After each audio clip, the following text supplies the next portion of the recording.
নমস্কার, আমি প্রসেনজিৎ। শুরু করছি উত্তরের সংবাদ। বিস্তারিত সংবাদে যাব, তবে তার আগে দেখে নেব আজকের বিশেষ সংবাদ।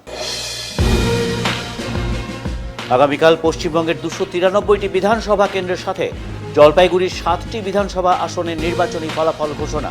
সব রাজনৈতিক দল নিজেদের জয়ের ব্যাপারে আত্মবিশ্বাসী। ত্রিস্তরীয় নিরাপত্তায় রাজ্যের রাজনৈতিক ভবিষ্যৎ সংরক্ষিত।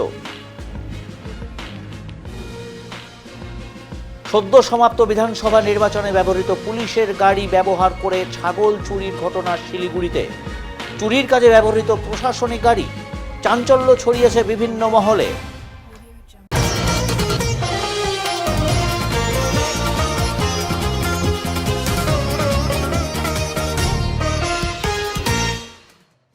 ফের বাড়ল রান্নার গ্যাস সিলিন্ডারের দাম। বাণিজ্যিক গ্যাস সিলিন্ডারের দাম বাড়ল প্রায় 1000 টাকা। জলপাইগুড়িতে রান্নার গ্যাসের সমস্যা মিটছে না। একদিকে ডোমেস্টিক সিলিন্ডার বুকড করেও মিলছে না ডিএসসি নম্বর, অন্যদিকে বাণিজ্যিক গ্যাসের সিলিন্ডার প্রতি প্রায় 1000 টাকা দাম বৃদ্ধি পাওয়ায় ক্ষুব্ধ হোটেল মালিকরা। হোটেল ও মিষ্টি ব্যবসায়ীদের দোকান বন্ধ করে দেওয়ার হুমকি দিচ্ছে এই পরিস্থিতিতে। গ্যাস ডিস্ট্রিবিউটরদের অবশ্য দাবি, ডোমেস্টিক সিলিন্ডারে কোনো সমস্যা নেই, দাম বাড়ানো কেন্দ্রীয় বিষয়, এটা নিয়ে আমাদের কিছু করার নেই। কমার্শিয়ালের দাম বাড়ছে, এদিকে আমাদের গ্যাসের সময় বাড়াই দিছে। এখন আমাদের তো যা সময় দিছে ওই গ্যাসই আমাদের হয়ই না।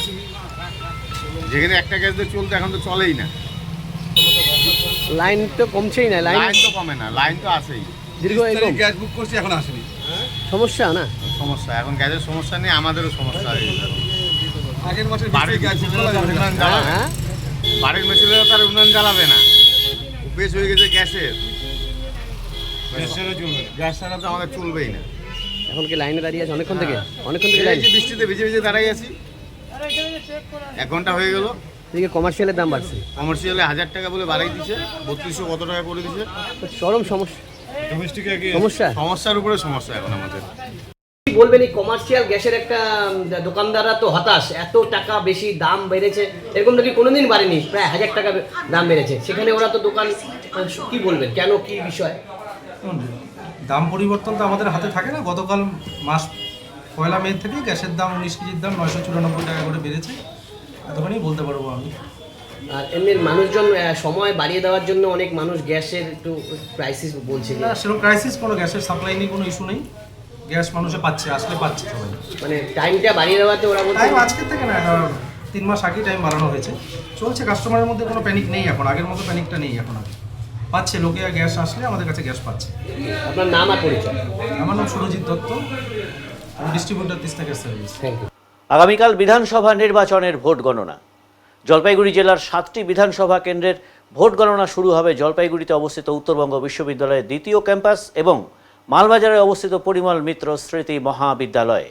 জলপাইগুড়ি জেলার 7টি বিধানসভা কেন্দ্রের মধ্যে 5টি আসনের ভোট গণনা আগামীকাল। নিরাপত্তা ব্যবস্থাও রয়েছে। জলপাইগুড়িতে গণনা কেন্দ্রে 2 কোম্পানি আধা সামরিক বাহিনী মোতায়েন থাকবে। মালবাজার পরিমল মিত্র স্মৃতি মহাবিদ্যালয়ে 2টি বিধানসভা আসনের গণনা হবে। সংঘর্ষ ঘটনা এড়াতে জেলায় মোট 12 কোম্পানির সেন্ট্রাল ফোর্স থাকছে। প্রতিটি গণনা কেন্দ্রে থাকছে ত্রিস্তরীয় নিরাপত্তা। ভোট গণনার আগের দিন জলপাইগুড়ি যোগমায়া কালীবাড়িতে গিয়ে পুজো দিলেন জলপাইগুড়ি বিধানসভা কেন্দ্রের বিজেপি প্রার্থী অনন্তদেব অধিকারী। জলপাইগুড়ি বিধানসভা নির্বাচনকে সামনে রেখে চূড়ান্ত প্রস্তুতির মধ্যেই ভক্তি আর আস্থার ছবি ধরা পড়ল শহরে। ভোট গণনার আগের দিন জলপাইগুড়ি যোগমায়া কালীবাড়িতে পুজো দিলেন জলপাইগুড়ি সদর বিধানসভা বিজেপি প্রার্থী অনন্তদেব অধিকারী। রবিবার সকালে মন্দিরে গিয়ে বিশেষ পুজো ও প্রার্থনায় অংশ নেন তিনি। পুজো শেষে সাংবাদিকদের মুখোমুখি হয়ে অনন্তদেব অধিকারী জানান, মায়ের আশীর্বাদ নিয়ে মানুষের কাছে গিয়েছি, আশা করছি জনগণ আমাদের পাশে থাকবে এবং আমরা বিপুল ভোটেই জয়ী হব। বিধানসভা ক্ষেত্রের প্রার্থী হিসেবে আমার বিধানসভা ক্ষেত্রে যে সমস্ত মন্দির আছে সেই সমস্ত মন্দিরে পূজা দেওয়ার জন্য ব্যবস্থা করতে বলেছেন এবং সেই সূত্রে আমি পূজা দিতে এসেছি এবং যতটা সম্ভব মন্দিরে যাব এবং ভগবানের আশীর্বাদ নেব। আগামীকাল যেন সুন্দর সুষ্ঠুভাবে কাউন্টিং হয় এবং বিজয়ী হতে পারি এবং এলাকার লোকদের সুন্দরভাবে থাকতে পারে, তার জন্য প্রার্থনা করলাম। গণনার আর কয়েক ঘন্টা বাকি, এখন কিভাবে সময়টা কাটাচ্ছে? বিভিন্নভাবে সময় কাটাচ্ছি এবং আগামী পার্টি কর্মীদের সঙ্গে সময় কাটাচ্ছি এবং কাউন্টিং এজেন্টদের ট্রেনিং দিচ্ছি, এই বিভিন্ন ক্ষেত্রে হচ্ছে। কতটা আশাবাদী রয়েছে? পুরোপুরি আশাবাদী, বিপুল ভোটে জয়ী হবে কালকে ভারতীয় জনতা দল প্রার্থী। আগামীকাল বিধানসভা নির্বাচনের ভোট গণনা। নিরাপত্তা বলয়ে একেবারে মুড়ে রাখা হয়েছে স্ট্রং রুম। ভোট গ্রহণ পর্ব শেষ হওয়ার পর স্ট্রং রুমের নিরাপত্তা ও সামগ্রিক পরিস্থিতি খতিয়ে দেখতে শিলিগুড়িতে পরিদর্শনে গেলেন কংগ্রেস প্রার্থীরা। শিলিগুড়ি কলেজে অবস্থিত স্ট্রং রুমে যান তাঁরা। এদিন উপস্থিত ছিলেন শিলিগুড়ি বিধানসভা কেন্দ্রের প্রার্থী অলোক ধারা, মাটিগাড়া নকশালবাড়ি কেন্দ্রের প্রার্থী অমিতাভ সরকার এবং ফাঁসি দেওয়া কেন্দ্রের প্রার্থী নবনীতা তির্কি। পরিদর্শনকালে প্রার্থীরা স্ট্রং রুমের নিরাপত্তা ব্যবস্থা, সিসিটিভি নজরদারি এবং কেন্দ্রীয় বাহিনীর মোতায়েন খতিয়ে দেখেন। নির্বাচন পরবর্তী এই গুরুত্বপূর্ণ পর্যায়ে ভোট যন্ত্রের সুরক্ষা নিশ্চিত করতে নির্বাচন কমিশনের নির্দেশ মেনে নিয়মিত পর্যবেক্ষণের ওপর জোর দেন তাঁরা। কংগ্রেসের পক্ষ থেকে জানানো হয়েছে, স্বচ্ছ ও নিরপেক্ষ গণনা প্রক্রিয়া নিশ্চিত করতে এই ধরনের পরিদর্শন অত্যন্ত গুরুত্বপূর্ণ। পরিচালনার দায়িত্বটা থাকতো তাহলে হয়তো এত অবিশ্বাসের বাতাবরণ তৈরি হতো না।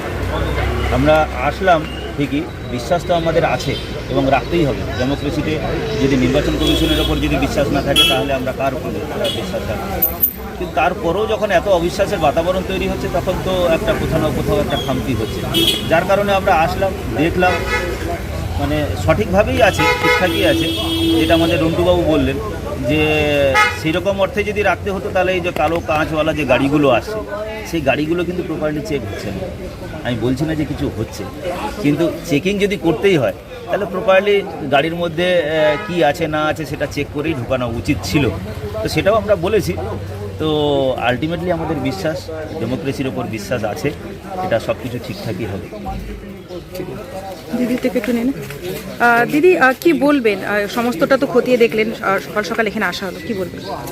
এখানে যেটা আমরা দেখতে পারলাম, আমাদের কোথাও মনে হলো কিছু তো এখানে খামখেয়ালি আছে বা কিছু আমাদের প্রশাসনের আমার মনে হচ্ছে ছাড় আছে। কারণ এখানে আমরা শুনলাম যে শাসক দলের কিছু লোকজন যারা আইডি কার্ড ছাড়াও ভেতরে ঢুকেছে। তো এগুলো তো হওয়া উচিত না। আজকে আমরা যারা আইডি কার্ড ছাড়া আমাদের যতজনই ছিল তাদের প্রত্যেককেই আমরা বাইরে রেখে ঢুকেছি। এবং অলোক আর রন্টুদা যে কথাটা বললো যে এখান থেকে কালো কাজ দেওয়া গাড়িগুলো যেগুলো ঢুকছে সেগুলো প্রপার চেকিং হচ্ছে না, সেগুলো আমাদের কাছেও খবর আছে। এবার এটাও ঠিক যে বিশ্বাস ছাড়া আমরা তো আর কিছু করার নেই, কারণ ইলেকশন ওভার হয়ে গেছে। এরপরে যদি কিছু হয় আমাদের কিছু করার নেই, তবে আমরা বিশ্বাসের উপরেই চলবো এবং এটাই বিশ্বাস রাখবো যে এখানে কোনো রকম কোনো কিছু গণ্ডগোল হয়নি বা হওয়ার কোনো সম্ভাবনা নেই। কতটা বিশ্বাস রাখছেন নির্বাচন কমিশনের উপর? সেটা তো আমরা সবাই দেখতে পাচ্ছি এসআইআর এর মাধ্যমে কতটা বিশ্বাস আমরা রাখতে পেরেছি। যেমন আমার ফাঁসি দেওয়া বিধানসভা থেকে আপনার 23,000 ভোটারের নাম অ্যাপ্রক্সিমেটলি কেটে গেছে, সেগুলো আমরা খতিয়ে দেখেছি, সেগুলো সম্পূর্ণই আপনার কংগ্রেস সাপোর্টার ছিল। 23,000 ভোটার নাম কেটে যাওয়া মানে কতটা এফেক্ট আমাদের উপরে পড়েছে সেটা আশা করি সবাই বুঝতে পারছেন। কাজে নির্বাচন কমিশনের ওপরে ভরসা তো সবাই, আস্থা আমরা হারিয়ে ফেলেছি। তথাপি আমরা বলবো আমরা ভরসা আর বিশ্বাস ছাড়া তার কিছু বলতে পারি না। ধন্যবাদ। আমাদের কাছে একটা খবর ছিল যে এখানে বিভিন্ন সময় বিভিন্ন রকমের গাড়ি ঢুকছে, বেশিরভাগ গাড়িগুলোই কালো কাঁচ দেওয়া, এগুলো ঢোকে রাত্রি 9টা 10টার পরে যখন চলতি মানুষ থাকে না। তো আমাদের একটা সন্দেহ ছিল যে এখানে হয়তো কোনো কারচুপি হচ্ছে বা কিছু, সেই জন্য আমরা এখানে 3জন ক্যান্ডিডেট নকশালবাড়ি, মাটিগাড়া, শিলিগুড়ি এবং ফাঁসি দেওয়ার আমরা এসেছিলাম, আমরা দেখলাম এবং ভেতরে আমাদেরকে যারা দায়িত্ব আছে তারাও আমাদেরকে বুঝালেন। তবে আমাদের মনে হয়েছে যে এখানে আরও সাফিসিয়েন্ট ক্যামেরার প্রয়োজন ছিল, কারণ করিডোরগুলোতে ক্যামেরা নেই। সাথে সরকারি কিছু অফিসার ভেতরে ঢুকলো, তাদেরকে কিন্তু ক্যামেরার কোনো লোকেশনে আমরা দেখতে পেলাম না। যাই হোক, আমরা যেটা বলেছি তারা আমাদেরকে আশ্বস্ত করেছে যে এখানে পর্যাপ্ত নিরাপত্তা এবং সমস্ত কিছু আন্ডার সিসিটিভির মধ্যে আছে। তো যাই হোক, সেইগুলো আমরা আজকে দেখে আসলাম এবং আমরা যেটা মনে করছি যে এখানে রাজ্যের শাসক দল বিভিন্ন সময় কিন্তু তারা ক্যাম্প থেকে বেরিয়ে আসছে এবং তারা বিনা আইডেন্টি কার্ডে, সে তৃণমূল এবং বিজেপির লোকরা এখানে ঢুকছে বিনা আইডেন্টি কার্ডে। সেই ব্যাপারেও আমরা তাদের সাথে যারা সিআরপিএফের যারা দায়িত্ব আছে তাদেরকে আমরা বলেছি, তারা আমাদেরকে আশ্বস্ত করেছে যে না, এইরকম হয়নি বা হবে না। এখন দেখুন, ইলেকশন হয়ে যাওয়ার পর তো এখন কাউন্টিংটা টোটালি এখন আমাদের বিশ্বাসের উপরেই থাকতে হবে, এছাড়া তো আর আমাদের কিছু করণীয় নেই। ভোটের কাজে ব্যবহৃত একটি গাড়িকে হাতিয়ার করে ছাগল চুরির ঘটনায় চাঞ্চল্য ছড়িয়েছে শিলিগুড়িতে। ঘটনায় প্রধাননগর থানার পুলিশের জালে ধরা পড়েছে 3 যুবক। মিলন মোড় কড়াইবাড়ি এলাকার বাসিন্দা সাগর গজমে নিজের ছাগল চুরি যাওয়ার অভিযোগ জানালে তদন্তে নামে পুলিশ। আশপাশের সিসিটিভি ফুটেজ পর্যালোচনা করে একটি স্করপিও গাড়িকে সন্দেহভাজন হিসেবে চিহ্নিত করা হয়। এরপর গাড়ির খোঁজে নেমে পুলিশ বাঘাযতীন কলোনিতে গাড়ির মালিকের বাড়ি পৌঁছয়। সেখানে জানা যায় গাড়িটি চালানোর দায়িত্ব ছিল তুষার রায় নামে এক যুবকের ওপর। তুষারকে আটক করে জিজ্ঞাসাবাদ শুরু করতেই চাঞ্চল্যকর তথ্য উঠে আসে। পুলিশের সূত্রে খবর, তুষার রায় তার কয়েকজন সঙ্গীকে নিয়ে পরিকল্পনা করে ছাগল চুরির ঘটনাটি ঘটায়। তার বয়ানের ভিত্তিতে গ্রেফতার করা হয় দেবজ্যোতি দেব ও কৃষ্ণ শীলকে। তদন্তে উঠে এসেছে অভিযুক্তরা স্করপিও গাড়িটি ব্যবহার করে দ্রুত ঘটনাস্থল থেকে পালিয়ে যায়। সবচেয়ে তাৎপর্যপূর্ণ বিষয়, যেই গাড়িটি ব্যবহার করা হয়েছে সেটি বিধানসভা নির্বাচনের দায়িত্বে পুলিশের জন্য ভাড়া করা ছিল। ফলে সরকারি কাজে নিযুক্ত গাড়ির অপব্যবহার নিয়ে প্রশ্ন উঠেছে। ধৃতদের বিরুদ্ধে চুরির মামলা দায়ের করে আদালতে তোলা হয়েছে। পাশাপাশি চুরি হওয়া ছাগল উদ্ধারের চেষ্টা চালানোর পাশাপাশি বাকি জড়িতদের খুঁজে বের করতে তল্লাশি চালাচ্ছে পুলিশ। দুই অভিযুক্তকে হেফাজতে নিয়ে জিজ্ঞাসাবাদের আবেদন জানানো হয়েছে।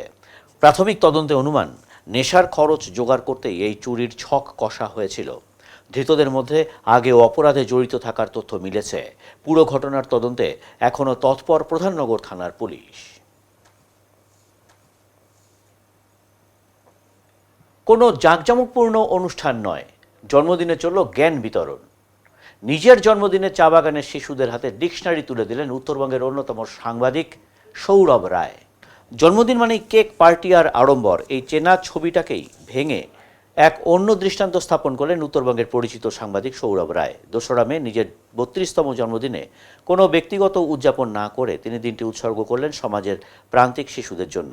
শনিবার সকালে তিনি পৌঁছে যান ফাঁসিদেওয়া ব্লকের প্রত্যন্ত তরাই অঞ্চলের একাধিক চা বাগানে।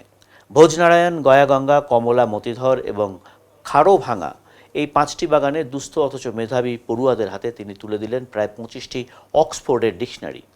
সৌরভ রায়ের কথায়, ডিজিটাল যুগে অনলাইনে এখন ভরসা হলেও চা বাগান এলাকায় নেটওয়ার্কের সীমাবদ্ধতা বড় সমস্যা। সেখানে একটি ডিকশনারি শুধুমাত্র বই নয়, বরং একটি দীর্ঘমেয়াদী সম্পদ, যা একজন পড়ুয়ার পাশাপাশি তার পরিবারের অন্য সদস্যদেরও কাজে লাগতে পারে। এই উদ্যোগে সামিল হয়েছিলেন স্থানীয় জনপ্রতিনিধিরাও। বিভিন্ন চা বাগানে উপস্থিত থেকে তারা এই কাজের প্রশংসা করেন এবং বলেন, সমাজের প্রতি এই ধরনের দায়বদ্ধতা অন্যদের কাছে অনুপ্রেরণা হয়ে উঠবে। আচ্ছা, প্রথমে অনেক অনেক ধন্যবাদ জানাই আমি সৌরভ ভাইকে। মানে প্রতি বছরের যখন ও লোক কী করে, যখন ওর বার্থডে আসে কেক কাটে, এনজয় করে, কিন্তু আমি সৌরভ ভাইকে যখনই ওর বার্থডে হয়, আমাদের গ্রামে এর আগেও আমরা দিয়েছি বাচ্চাদেরকে ডিকশনারি। তো এটাতে মানে কি হচ্ছে, মানে ডিকশনারি যেটা মানে চিরদিন থাকবে, সিলেবাস এটা হলো চেঞ্জ হয়ে যায়, কিন্তু ডিকশনারি এটা আমাদের দরকার আছে, বাচ্চাদের দরকার আছে। তো প্রতি বছরে এসে আমাদের বাচ্চাদেরকে দেয়, আজকে আমরা 2 জনকে দিলাম। অনেক খুশি আছি, বাচ্চারাও অনেক খুশি আছে। আর যেটা উদ্যোগ নিয়েছে সৌরভ, ওইটা মানে কল্পনার বাইরে, এরকম কেউ মানে ভাবে না, কিন্তু ওনার ভাবনাটাই আমি সাধুবাদ জানাই, অনেক খুশি আছি। আর আমি ডিকশনারি এখন দাদা আছে, দাদাকে দেওয়া হলো, কিন্তু ওর বোনও এখান থেকে করতে পারবে। তারপর বোন যদি মানে ওর কমপ্লিট হয়ে গেল পড়াশোনা, তাহলে পাশের বাড়ি যেটা আছে ওকেও দিতে পারবে। এটা অনেক ভালো উদ্যোগ নিয়েছে, আমি ভাইকে অনেক অনেক ধন্যবাদ জানাই, আর আমি অনেক খুশি আছি। চরম সংকটে রয়েছে হোম। 75 জন আবাসিকের চিকিৎসা এবং খাবার দাবার নিয়ে উদ্বেগ বাড়ছে। মাদারিহাট ব্লকের ডিমডিমা এলাকায় অবস্থিত হেভেন শেল্টার হোম, যা দীর্ঘদিন ধরে নিরাশ্রয় ও মানসিক ভারসাম্যহীন মানুষের আশ্রয়স্থল হিসেবে পরিচিত, বর্তমানে চরম সংকটের মুখে রয়েছে এই হোম। মানবিকতার উজ্জ্বল দৃষ্টান্ত এই আশ্রয় গৃহ। বর্তমানে আবাসিক সংখ্যা বেড়ে দাঁড়িয়েছে এখানে প্রায় 75 জন। ফলে খাদ্য ও চিকিৎসা পরিষেবা বজায় রাখা ক্রমশ কঠিন হয়ে উঠছে। শেল্টার হোম সূত্রে জানা যায়, এখানে থাকা অধিকাংশ আবাসিকেরই কোনো পরিচয়পত্র নেই, না রয়েছে আধার কার্ড, না ভোটার আইডি। অনেকের পরিচয়, ঠিকানা কিংবা অতীত সম্পর্কেও কোনো নির্দিষ্ট তথ্য জানা সম্ভব হয়নি। স্থানীয় বাসিন্দা ও স্বেচ্ছাসেবী সংগঠনের উদ্যোগে রাস্তায় ঘুরে বেড়ানো অসহায় মানুষদের উদ্ধার করে এখানে নিয়ে আসা হয়। শেল্টারের কর্ণধার সাজু তালুকদার জানিয়েছেন, আবাসিকদের মধ্যে অনেকেই মানসিকভাবে অসুস্থ হওয়ায় নিজেদের পরিচয় দিতে পারেন না। তবে যাঁরা ধীরে ধীরে সুস্থ হয়ে ওঠেন, তাদের পরিবারের সন্ধান করে বাড়ি পৌঁছে দেওয়ার ব্যবস্থাও করা হয়। কিন্তু বর্তমানে নতুন করে আশ্রয় পাওয়া অনেক আবাসিকের শারীরিক অবস্থাও অত্যন্ত শোচনীয়। ফলে চিকিৎসার প্রয়োজনীয়তা বাড়ছে বহুগুণে। সবচেয়ে বড় বাধা হয়ে দাঁড়িয়েছে হাসপাতাল পরিষেবা। পরিচয়পত্র বা প্রয়োজনীয় তথ্যের অভাবে অনেক ক্ষেত্রেই হাসপাতাল কর্তৃপক্ষ রোগীদের ভর্তি নিতে অস্বীকার করছে। ফলে বাধ্য হয়ে প্রাইভেট চিকিৎসার ব্যবস্থা করতে হচ্ছে, যা এই শেল্টার হোমের পক্ষে অত্যন্ত ব্যয়বহুল। যদিও সমাজের কিছু সহৃদয় মানুষ ও সংগঠন আর্থিক ও নানাভাবে সহায়তা করে চলেছেন, তবুও ক্রমবর্ধমান খরচের চাপ সামলানো সম্ভব হচ্ছে না। খাদ্য ও চিকিৎসার জন্য পর্যাপ্ত অর্থের অভাবে শেল্টার হোম পরিচালনায় বড়সড় সংকট তৈরি হয়েছে। এই পরিস্থিতিতে সাজু তালুকদার প্রশাসনের হস্তক্ষেপ কামনা করছেন। তার বক্তব্য, সরকার যদি এই আশ্রয়গৃহের দায়িত্ব গ্রহণ করে তাহলে আমি তা তুলে দিতে প্রস্তুত। অন্যথায় সমাজের মানুষ যদি পাশে দাঁড়ান তাহলেই এই মানবিক উদ্যোগ চালিয়ে যাওয়া সম্ভব হবে। বর্তমানে আমি নিজেও মানসিক ও শারীরিকভাবে ভেঙে পড়েছি। মানবিকতার এই গুরুত্বপূর্ণ উদ্যোগ ভবিষ্যতে টিকে থাকবে কিনা তা এখন অনেকটাই নির্ভর করছে প্রশাসনিক সহায়তা ও সমাজের সম্মিলিত উদ্যোগের ওপরে। যেরকম এখন ৭৫ জন আবাসিক, তাদের আমার ডেলি ৪৫ কেজি চাল লাগছে, সেটা জোগাড় করা। দ্বিতীয়ত আমাদের বাউন্ডারি নেই, সেটা দরকার। এবং আমাদের লাইটের যে বিল আসে প্রায় মাসে ৮-৯ হাজার টাকা করে বিল আসে। এতগুলো মানুষ, ফ্যান চলে, লাইট জ্বলে। এবং সবচেয়ে সমস্যার সম্মুখীন হচ্ছে এখন যারা বিভিন্ন জায়গায় থেকে মানুষজনকে পাচ্ছেন অসুস্থ অবস্থায়, তাদেরকে হ্যাভেন শেল্টার হোমে দিয়ে যাচ্ছেন। এবার আমাদের অত লোকবল নেই, আমাদের নিজে হাতে করতে হয়। এবং এরকম কিছু আবাসিক আছেন যারা জামা কাপড় পটিতেই করছেন, তাদের সেন্স নেই, পেচ্ছাপ পায়খানা সব বিছানায়, সেগুলো পরিষ্কার করা। আমাদের তবুও এই মুহূর্তে 6 জন স্টাফ আছে, কিন্তু স্টাফের তো একটা ন্যূনতম তাদেরকে একটা পয়সা দিতে হয়। এবার সরকারিভাবে আমাদের প্রতিনিয়ত কোনো সাহায্য আমরা পাই না, তাই খুব সমস্যা হচ্ছে চালাতে। বিশেষ করে যেই রোগীরা ঘটনা হলো যে রাত বিরেতে পুলিশ প্রশাসনও যেখানে লোক পাচ্ছে, তারাও কি বলবো, এক প্রকার তারাও অসহায়, তারা আমাদের এখানে নিয়ে আসে। এবার তাদেরকে সেই একটা নতুন মানসিক রোগী বা শারীরিক অসুস্থ মানুষকে নিয়ে আসার পর তার যে শুশ্রূষা করতে হয়, সেটাই আমাদের ঘাম ছুটে যায়। এবার তাদেরকে যদি হসপিটালে ভর্তি করি, হসপিটালে ভর্তি করলে আধার কার্ড মাস্ট। আধার কার্ড না হলে তাদের কিছু টেস্ট যেগুলো আছে সেগুলো হবে না। এবারে নিচ্ছি ছোট্ট একটি বিরতি, ফিরে আসছি বিরতির পর। সব সময় সব দিকের সব খবর পেতে সাবস্ক্রাইব করুন, বেল আইকনটি প্রেস করে আপডেট থাকুন।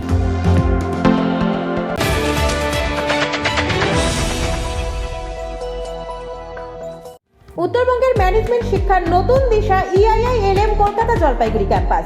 রায়গঞ্জ বিশ্ববিদ্যালয় অনুমোদিত EIILM কলকাতা জলপাইগুড়ি ক্যাম্পাস বর্তমানে উত্তরবঙ্গের অন্যতম জনপ্রিয় ও বিশ্বাসযোগ্য ম্যানেজমেন্ট কলেজ হিসেবে দ্রুত পরিচিতি লাভ করেছে।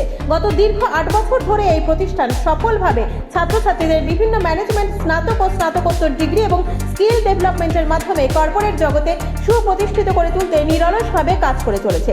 EIILM কলকাতা জলপাইগুড়ি ক্যাম্পাস একটি পূর্ণাঙ্গ ম্যানেজমেন্ট কলেজ, যেখানে আধুনিক পাঠ্যক্রম ও বাস্তবমুখী শিক্ষার সমন্বয়ে পরিচালিত হয় একাধিক চাহিদা সম্পন্ন কোর্স। এখানে পড়ানো হয় BBA, BCA, BBA in hospital management, BBA in IT and ITES, BBA in travel and tourism এবং MBA। অভিজ্ঞ দক্ষ অধ্যাপক অধ্যাপিকাদের তত্ত্বাবধানে ছাত্রছাত্রীরা শুধু পাঠ্যজ্ঞানই নয়, বরং বাস্তব জীবনের জন্য প্রয়োজনীয় দক্ষতা, নেতৃত্ব গুণ ও নৈতিক চরিত্র গঠনের সুযোগ পেয়ে থাকে। ছাত্রছাত্রীদের ভবিষ্যৎ ক্যারিয়ার গঠনে EIILM কলকাতা জলপাইগুড়ি ক্যাম্পাস সবসময় অগ্রাধিকার দেয় প্লেসমেন্ট ও ইন্ডাস্ট্রি এক্সপোজারকে। বর্তমানে প্রতিষ্ঠানের সঙ্গে যুক্ত রয়েছে 45টিরও বেশি স্বনামধন্য কোম্পানি ও সংস্থা। প্রতিষ্ঠানের ঠিকানা EIILM কলকাতা জলপাইগুড়ি ক্যাম্পাস, পান্ডাপাড়া, কালীবাড়ি, জলপাইগুড়ি। যোগাযোগ নাম্বার 8250031303।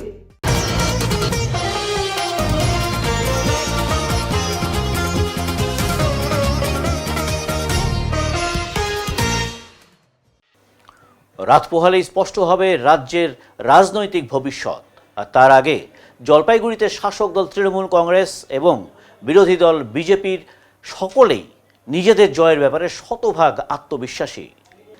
রবিবার উত্তরবঙ্গ বিশ্ববিদ্যালয়ের দ্বিতীয় ক্যাম্পাসে অবস্থিত স্ট্রং রুমের সিসিটিভিতে নজর রাখতে দেখা গেল সদরের তৃণমূল প্রার্থী কৃষ্ণ দাসকে। সিসিটিভি ব্যবস্থা খতিয়ে দেখে তিনি জানান, শুরুর দিকে কিছু অভিযোগ থাকলেও এখন সব কিছু ঠিকঠাক রয়েছে। আমরা জলপাইগুড়ি সহ গোটা রাজ্যে জয় নিয়ে সম্পূর্ণ নিশ্চিত। তবে জেলার 7টি আসনের মধ্যে ডাবগ্রাম ফুলবাড়ি কেন্দ্র নিয়ে কিছুটা অনিশ্চয়তার কথাও স্বীকার করেন তিনি। অন্যদিকে একই জায়গায় উপস্থিত বিজেপি কর্মীরাও সমান আত্মবিশ্বাসী। বিজেপির জেলা যুব মোর্চার সাধারণ সম্পাদক শঙ্কর সরকার দাবি করেন, রাজ্যে 160টির বেশি আসন আমরা পাচ্ছি। উত্তরবঙ্গে তৃণমূল কার্যত নিশ্চিহ্ন হয়ে যাবে। জলপাইগুড়ির সব আসনই আমাদের দখলে আসছে। এদিন গণনা কেন্দ্র চত্বরে দেখা গেল শেষ মুহূর্তের জোর প্রস্তুতি। প্রয়োজনীয় সরঞ্জাম আনা থেকে শুরু করে কড়া নিরাপত্তা ব্যবস্থা সবকিছুই প্রায় সম্পন্ন। এখন শুধু সময়ের অপেক্ষা। আর কয়েক ঘন্টা পরই খুলবে স্ট্রং রুমের তালা, আর তার সঙ্গেই পরিষ্কার হয়ে যাবে রাজ্যের মসনদে কে বসছে। উঠায় ধরো একটু। রাত পহলেই ফলাফল একটা অভিযোগ ছিল আপনাদের সিসিটিভি নিয়েও। বর্তমানে আজকে দাঁড়িয়ে কি অবস্থা রয়েছে সব কিছু কী বলবেন? সব এখনও ঠিকঠাক আছে আর কি। পরে যে অভিযোগগুলো আমাদের ছিল সেই অভিযোগগুলো পরবর্তীতেই ওরা সংশোধন করে, ঠিকঠাক করে। কিছু কিছু জায়গায় স্পষ্ট ছিল না, অস্পষ্ট ছিল, সেগুলোকে পরিষ্কার করে দেয় এবং আরও সিসি ক্যামেরা লাগায়। এবং প্রথমে 1 সেট ছিল, পরবর্তীতে সেটাকে 2 সেট করে। তো এটা কমপ্লেন করার পরেই করছে আর কি। ভালো দিক, আগে করলে এটা আরও বেশি ভালো হতো, এটা ভালো দিক আর কি। এখন অবধি সব ঠিকঠাক আছে, তাই আজকে আমি এখানে আসলাম। এখন আবার লাস্ট একবার দেখব, এখান থেকে দেখে চলে যাব। তারপরে তো কালকে সকাল সকাল আসতে হবে। এখন অবধি ঠিকঠাক আছে। এক্সিট পোল নিয়ে একটা সামনে আসছে এবং আগামীকাল আপনাদের জয়ের ব্যাপারে আপনারা কতটা আশাবাদী? আপনারা কি বলবেন? 100% আশাবাদী, কারণ আমরা চতুর্থবারের জন্য সরকার গড়ছে, পরিষ্কার এটা দেখতেই পাচ্ছেন। বিভিন্ন সংবাদ মাধ্যম, বিভিন্ন এক্সিট পোল বিভিন্ন রকমভাবে দেখছে, কিন্তু শেষেই এখন কিন্তু সবাই একটা জায়গায় চলে আসে যে চতুর্থবারের জন্য মুখ্যমন্ত্রী মমতা বন্দ্যোপাধ্যায় বসতেছেন। এটা পরিষ্কার আর কি, সব এখন একটা জায়গায় কিন্তু চলে, এটা নিয়ে কোনো সন্দেহ নেই। জলপাইগুড়িতে কতগুলি আসন? জলপাইগুড়ি এখন অবধি আমরা আমাদের হিসাবে যেটা হয়ে আছে, আমরা 6টাতে আগায় আছে। একটাতে আমাদের একটু লড়াই আছে, হাড্ডাহাড্ডি, হয়তো সেটাও বাড়াতে পারে। সেটা কোনটা? সেটা ডাবগ্রাম ফুলবাড়ি, সেটাতে একটু হাড্ডাহাড্ডি লড়াই আছে। তবে সেখানে সাধারণ মানুষের যে ভোটটা আর কি, সেটা একটা বড় ফ্যাক্টর করবে। যে সাধারণ মানুষ সেখানে সবথেকে বড় জিনিস যে এমন একজন ব্যক্তিকে চায় যে ব্যক্তি মানুষের পাশে দাঁড়ায় থাকে, সেটা আমাদের রঞ্জন সিং শর্মার মধ্যে আছে। সেটার উপর ভিত্তি করে হয়তো আমরা সিটটা বাড়াতে পারি। তার নাম আর পরিচয়টা? আমার নাম শঙ্কর সরকার, আমি ভারতীয় জনতা যুব মোর্চার জেলা সাধারণ সম্পাদক। রাত পোহালেই ফলাফল, কী অবস্থা আপনারা চিন্তা করছেন, কী ভাবছেন এই অবস্থায় আজকে দাঁড়িয়ে? না, আমরা তো একদম 100% আশাবাদী। পুরো একদম পশ্চিমবঙ্গে 160-এর উপরে সিট পাবো আমরা। আর উত্তরবঙ্গ তো ধুয়ে সাফ হয়ে যাবে তৃণমূল। জলপাইগুড়িতে আমরা আমাদের 7টা বিধানসভা, আমরা মেকলিগঞ্জ দিয়ে 8টা বিধানসভা দেখি, 8-এ 8 আমরা। কোনো রকম কোনো এখানে সন্দেহের কোনো অবকাশ নেই, কোনো টেনশনের কোনো ব্যাপার নেই। আপনারা দেখেছেন আমাদের কোনো প্রার্থীর মধ্যে কোনো টেনশন আছে? স্ট্রং রুমে কারা পাহারা দিচ্ছে, বারবার এসে দেখে যাচ্ছে, ওদের নানান রকম টেনশন হচ্ছে, কী হচ্ছে না হচ্ছে। বিগত দিনগুলোতে বিরোধীরা যেটা করেছে, আজকে মনে হচ্ছে যে ওনরা বিরোধী, আমরা সরকারে, এটাই চলছে এখন। শাসক দলের পক্ষ থেকে দাবি করা হচ্ছে তারাই জয়ী হচ্ছে এবং জলপাইগুড়িতে বেশি আসন। তারা জয়ী হচ্ছে, তাহলে এত কিসের টেনশন? এত এইরকম তো মমতা ব্যানার্জি কোনোদিন এরকম করেননি। যেসব বর্তমানে করছেন, ওনাদের যারা প্রার্থী হয়েছেন তারা যেভাবে করে দৌড়চ্ছেন, এটা তো বোঝাই যাচ্ছে ওনাদের মনের মধ্যে কি চলছে। আর জনগণ 93% ভোট দিয়েছে। কোন দিকে ভোট দিয়েছে সবাই জানে। 2011 সালে যে ঘটনা ঘটেছিল সেটাই হতে চলেছে, সকলেই জানে কি হবে। ভোটের ফলাফল ঘোষণার ঠিক আগের দিন মন্দিরে গিয়ে পুজো দিয়ে শুভ সূচনার বার্তা দিলেন শিলিগুড়ির বিজেপি প্রার্থী শঙ্কর ঘোষ। রবিবার সকালে রথখোলা মোড়ের কালীবাড়ি মন্দিরে তিনি পুজো দেন এবং মায়ের আশীর্বাদ প্রার্থনা করেন।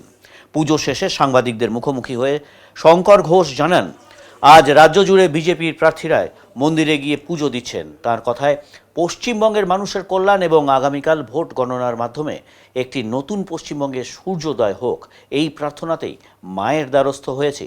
তিনি আরও বলেন, মানুষের রায় শেষ কথা, আর সেই রায় যেন রাজ্যের উন্নয়নের পথে এগিয়ে নিয়ে যায়, সেটাই তাদের কামনা।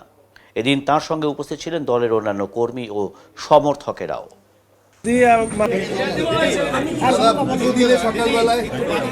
আজকে সারা পশ্চিমবঙ্গ জুড়েই আমরা যারা ভারতীয় জনতা পার্টির বিধায়ক এবং বিধায়ক পদে নির্বাচনে প্রতিদ্বন্দ্বিতা করছি প্রত্যেকেই মন্দিরে পশ্চিমবঙ্গের মানুষের জন্য আশীর্বাদ প্রার্থনা করতে মায়ের পুজো দিতে এসেছি। আমরা আশা রাখি যে আজকে মায়ের কাছে যে আমাদের কামনা, মায়ের কাছে যে আশীর্বাদ আমরা প্রার্থনা করছি, যে ভবিষ্যতের পশ্চিমবঙ্গ আগামীকাল যার প্রতীক্ষায় পশ্চিমবঙ্গের সমস্ত মানুষ আছেন, আমাদের পশ্চিমবঙ্গ যেন নতুন রূপে আগামীকাল তার সূর্যোদয় হয়, তারই প্রার্থনা মূলত করবার জন্য আজকে আমি এখানে আমাদের কার্যকর্তাদের সাথে মহিলা মোর্চা সহ অন্যান্য ওবিসি মোর্চা সহ অন্যান্য কার্যকর্তাদের সাথে নিয়ে আজকে মায়ের কাছে আশীর্বাদ প্রার্থনা করতে আমরা এখানে এসেছি। ঝড়ের তাণ্ডবে লণ্ডভণ্ড লোয়ার ফাগু, আহত 2, ক্ষতিগ্রস্ত বহু বাড়িঘর। রাতের ঝড়ে লণ্ডভণ্ড অবস্থা কালিম্পং জেলার লোয়ার ফাগু চা বাগান সহ বেশ কিছু এলাকা। বাড়িতে গাছ পড়ে আহত হন বিনা কাওয়ার নামের এক মহিলা ও তার নাতনি। কিছু বাড়িতে গাছ পড়ে গিয়ে ক্ষতিগ্রস্ত হয়েছে খুব, যার ফলে বসবাসের অনুপযুক্ত হয়ে গেছে 3টে বাড়ি। স্থানীয় সূত্রে জানা গেছে গতকাল রাত নাগাদ কালিম্পং জেলার গরুবাথান ব্লকের লোয়ার ফাগু আশপাশের এলাকায় দমকা হাওয়া সহ শুরু হয় ঝড় বৃষ্টি। এই সময় বাড়িতে নাতনি নিয়ে ছিলেন বিনা কাওয়ার। আচমকা একটি গাছ ভেঙে পড়ে বাড়ির ওপর, বাড়িটি ক্ষতিগ্রস্ত হয়। সেই বাড়িতে চাপা পড়ে ছোট্ট নাতনি, তাকে বাঁচাতে গিয়ে আহত হন দিদা বিনা কাওয়ার। স্থানীয়দের উদ্যোগে তাদের উদ্ধার করে হাসপাতালে নিয়ে যাওয়া হয়, সেখানে প্রাথমিক চিকিৎসার পর স্থানান্তর করা হয় তাদের। এভাবেই গাছ পড়ে বেশ কয়েকটি বাড়ি ক্ষতিগ্রস্ত হয়েছে, যার মধ্যে বাসনা কুমাল শারণ বিস্ত নামে 2জন ব্যক্তির বাড়ি সম্পূর্ণভাবে বিধ্বস্ত হয়েছে। ঝড়ের খবর পেয়ে ঘটনাস্থলে পৌঁছে যান স্থানীয় আহালে গ্রাম পঞ্চায়েত প্রধান হেলেন্টা বার্লা ও পঞ্চায়েত সদস্য দিনু দর্জি সহ অন্যান্যরা।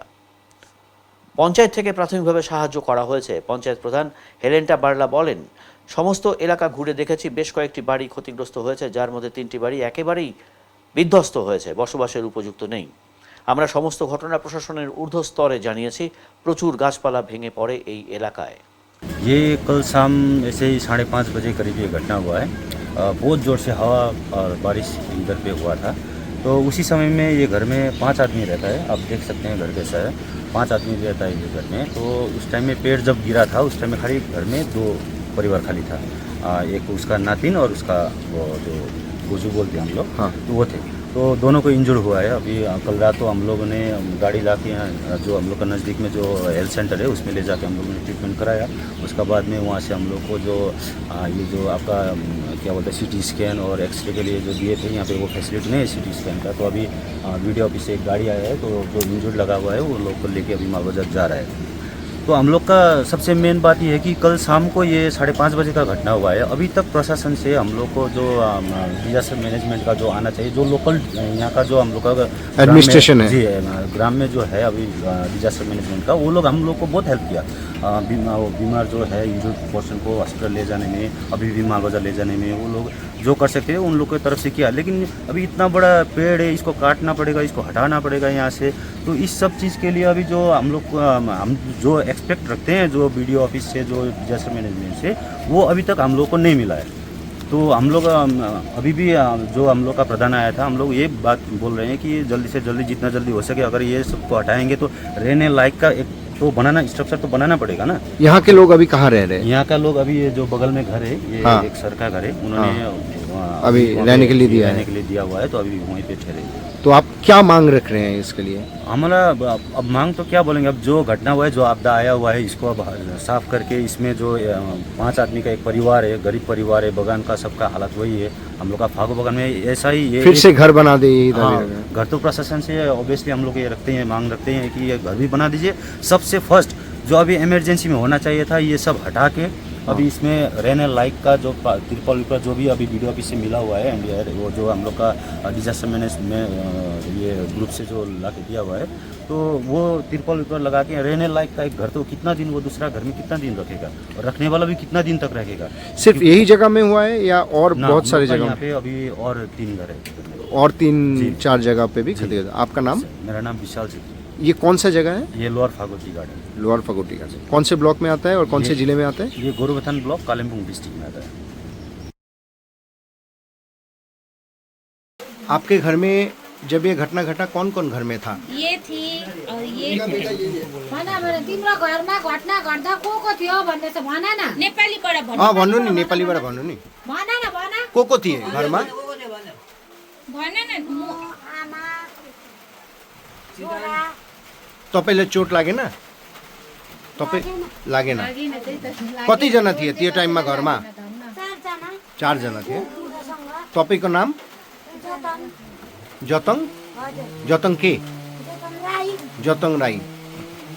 উত্তরবঙ্গের সার্বিক উন্নয়নের লক্ষ্যে 28 দফা দাবি নিয়ে আন্দোলনের ডাক দিল মতুয়া সেনা। শিলিগুড়ি জার্নালিস্ট ক্লাবে আয়োজিত এক সাংবাদিক বৈঠকে সংগঠনের সাধারণ সম্পাদক হিটলার চৌধুরী এই দাবিগুলো তুলে ধরেন। দাবিগুলোর মধ্যে উল্লেখযোগ্য হল উত্তরবঙ্গের জন্য পৃথক উন্নয়ন পরিষদ গঠন, মহাশূদ্র বোর্ড তৈরি, উত্তরবঙ্গ থেকে উপমুখ্যমন্ত্রীর পদ প্রদান এবং উত্তরকন্যায় প্রতি মাসে 2 দিন মন্ত্রীদের বৈঠক নিশ্চিত করা। এছাড়াও শিলিগুড়ি ও ইসলামপুরকে পূর্ণাঙ্গ জেলা ঘোষণা, শিলিগুড়িতে স্পেশাল ইকোনমিক জোন গড়ে তোলা এবং আধুনিক ভূগর্ভস্থ নিকাশি ব্যবস্থা চালুর দাবি জানানো হয়েছে।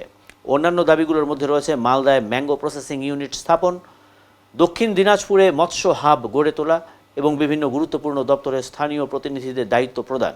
সংগঠনের দাবি, বিগত সরকারের আমলে এই বিষয়গুলো গুরুত্ব পায়নি। ভোট পর্ব শেষ হওয়ার পর রাজনৈতিক বিতর্ক এড়াতেই এই দাবিগুলিকে সামনে আনা হয়েছে বলে জানানো হয়।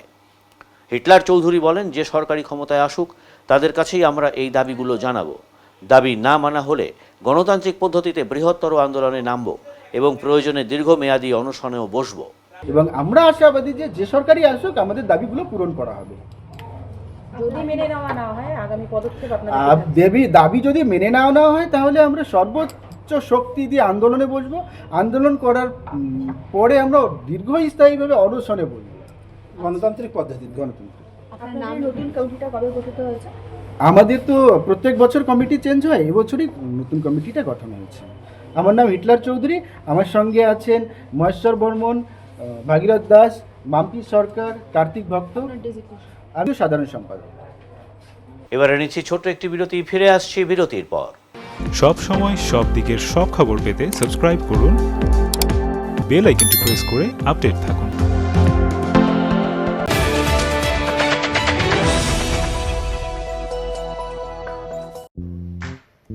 জলপাইগুড়ির কেন্দ্রস্থলে অবস্থিত খেলাঘর মন্টেসরি ও প্রাইমারি স্কুল 2026-2027 শিক্ষাবর্ষে ভর্তি প্রক্রিয়া শুরু হয়ে গেছে। দোলনাঘর থেকে 5ম শ্রেণী পর্যন্ত এই বিদ্যালয়ে শিশুদের অতি যত্ন সহকারে পঠন পাঠন করানো হয়। জলপাইগুড়ির অন্যতম প্রাক প্রাথমিক বিদ্যালয়, যেখানে শিশুদের সার্বিক শারীরিক ও মানসিক বিকাশের উপর বিশেষ গুরুত্ব দেওয়া হয়। পড়াশোনার পাশাপাশি রয়েছে তাইকোন্ডো, নাচ, গান, আঁকা, আবৃত্তি এবং শরীরচর্চা। এছাড়াও রয়েছে আধুনিক সুবিধাসমূহ, যেমন কম্পিউটার ক্লাস, স্মার্ট ক্লাস, ক্রেশের সুবিধা এবং পিক অ্যান্ড ড্রপ ফেসিলিটি। আপনার আদরের সন্তানের প্রাথমিক শিক্ষার জন্য সেরা পরিবেশ নিশ্চিত করতে আজই যোগাযোগ করুন খেলাঘর মন্টেসরি স্কুল, উকিলপাড়া ডমিনোস পিৎজার পাশে, জলপাইগুড়ি। জলপাইগুড়িতে উন্নত চিকিৎসার নির্ভরযোগ্য ঠিকানা যত্ন স্পেশালিটি হাউস। এখানে একই ছাদের তলায় অভিজ্ঞ একাধিক চিকিৎসকের পরিষেবা সহজেই পাওয়া যায়। সাধারণ চিকিৎসা থেকে শুরু করে ওষুধ সরবরাহ এবং ডায়াগনস্টিক সেন্টারের আধুনিক সুবিধে সবই রয়েছে একসঙ্গে। রোগীদের দ্রুত ও সঠিক চিকিৎসা দেওয়াই তাদের মূল লক্ষ্য। ঠিকানা উকিলপাড়া প্রসূতি নার্সিংহোমের বিপরীতে। যত্ন মানে চিকিৎসার সেরা ঠিকানা।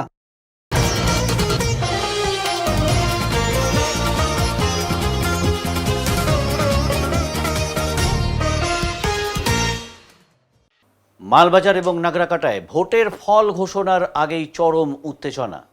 জয়ের ব্যাপারে আত্মবিশ্বাসী তৃণমূল এবং বিজেপি উভয় দলই।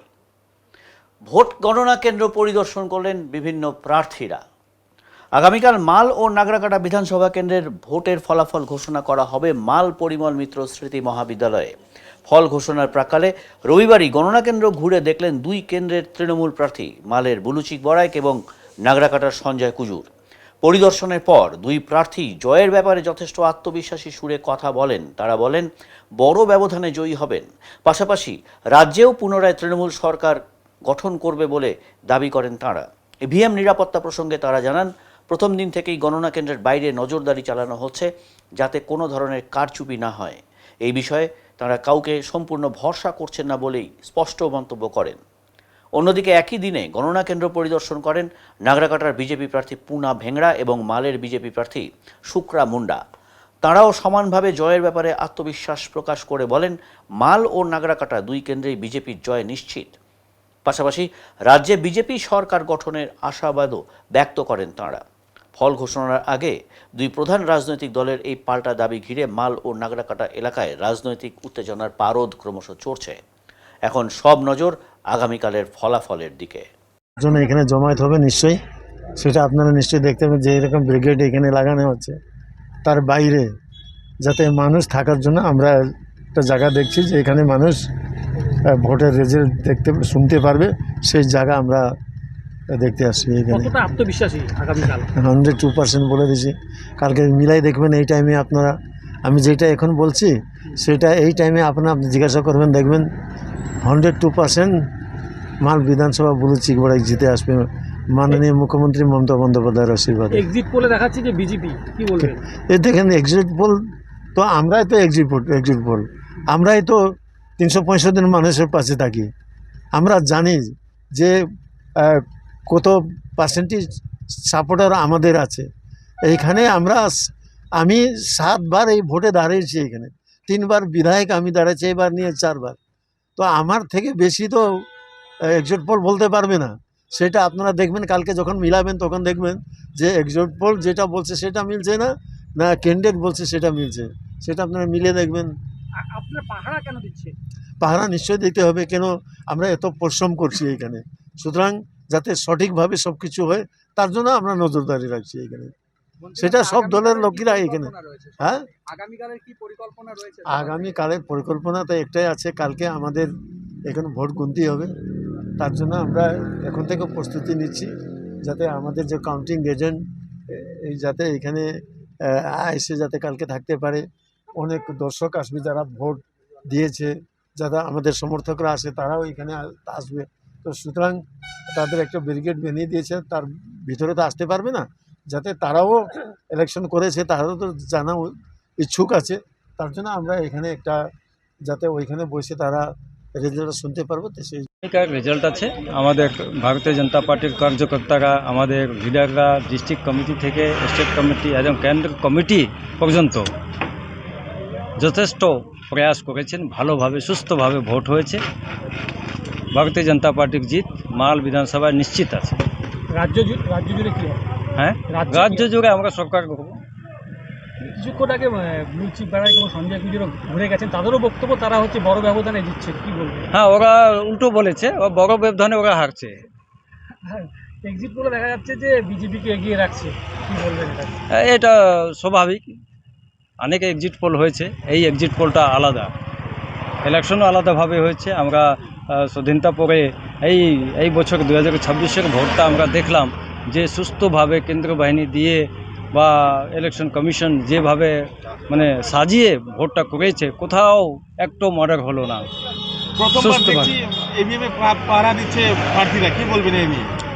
এটা দেখুন একটা মনের সন্তুষ্টি, মানে এটা টিএমসির রাজ্য তো চলতেছে, যে কোনো ঘটনা ঘটতে পারে, তার জন্য আমাদেরকে পাহারা দিতে হচ্ছে। পানির পানি হয়ে যাবে, কে কত জ্বলে আছে কালকে দেখা যাবে। প্লাস যেটা পশ্চিমবঙ্গের জনতা যেটা ভাবেছে এবার, সেটা আপনারা দেখতে পারবেন পরিবর্তন। তৃণমূলের আত্মবিশ্বাসী তারা যে এবার তারা জয়ী হচ্ছেন। দেখো, তৃণমূল থেকে বেশি আত্মবিশ্বাসী পশ্চিমবঙ্গের জনতা এবার। হ্যাঁ, ওরা কালকে দেখাই দেবে যে কীরকম সত্তা পরিবর্তন হবে। সেটা কালকে দুধে দুধ জলের জল হয়ে যাবে। আর আমরা সাতাতে আছি, এটা 100%, 110%। সেটা আমরা বলতেছি না, পশ্চিমবঙ্গের জনতা বলতেছি। এক্সিট পোলে দেখাচ্ছে যে বিজেপি এগিয়ে। আমাদের এক্সিট পোল জনতা জনার্দন, যে জনতা জনার্দন যে এক্সিট পোল আমাকে আগেই অ্যাডভান্সে দিয়ে দিয়েছে, ওইটা আমাদের মেন এক্সিট পোল। রাতের বেলা দেখা যাচ্ছে এখানে পাহারা চলছে, কি বলবেন? এটা প্রথমবার দেখলাম যে সত্তাপক্ষের একটা মুখ্যমন্ত্রী থেকে নিয়ে এখন অবধি যে পাহারা দিতে হইতেছে। এটাই ভয়, এটাই তো প্রথম জিত আমাদের, এটাই যে সত্তাপক্ষকে এখানে আসে ঘুমানোর জন্য আমরা মজবুর করে দিলাম।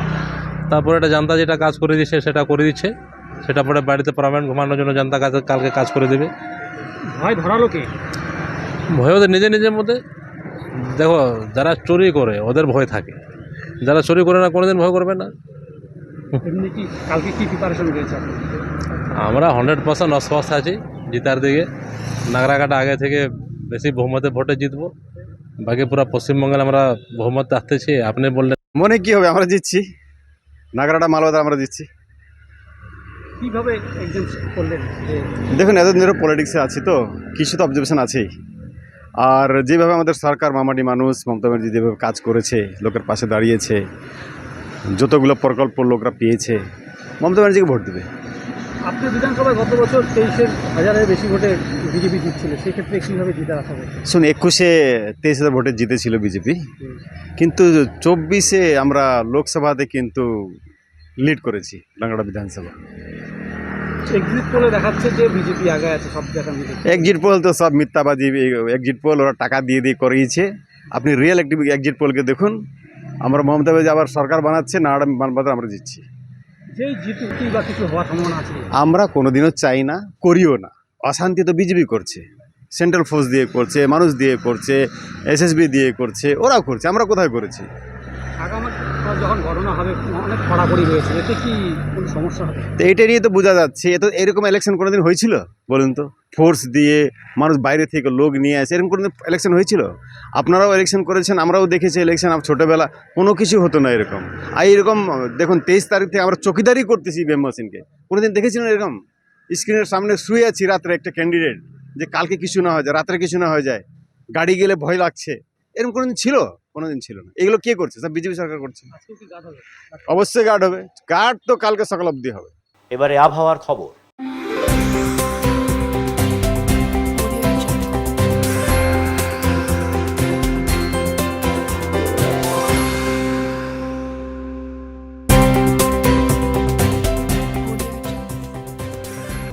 কেন্দ্রীয় আবহাওয়া দপ্তরের জলপাইগুড়ি কেন্দ্র থেকে পাওয়া তথ্য অনুযায়ী রবিবার দিনের সর্বোচ্চ তাপমাত্রা ছিল 31.3 ডিগ্রি সেলসিয়াস ও সর্বনিম্ন তাপমাত্রা ছিল 20.4 ডিগ্রি সেলসিয়াস। গত 24 ঘন্টায় বৃষ্টিপাতের পরিমাণ ছিল 3.8 মিলিমিটার। শেষ করবার আগে আজকের বিশেষ সংবাদ আরও একবার। আগামীকাল পশ্চিমবঙ্গের 293টি বিধানসভা কেন্দ্রের সাথে জলপাইগুড়ির 7টি বিধানসভা আসনের নির্বাচনী ফলাফল ঘোষণা। সব রাজনৈতিক দল নিজেদের জয়ের ব্যাপারে আত্মবিশ্বাসী। ত্রিস্তরীয় নিরাপত্তায় রাজ্যের রাজনৈতিক ভবিষ্যৎ সংরক্ষিত।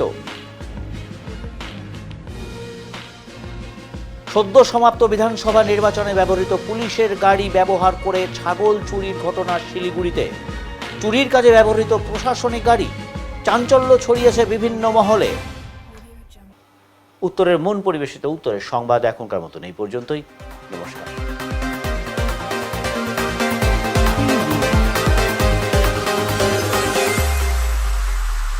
Preview.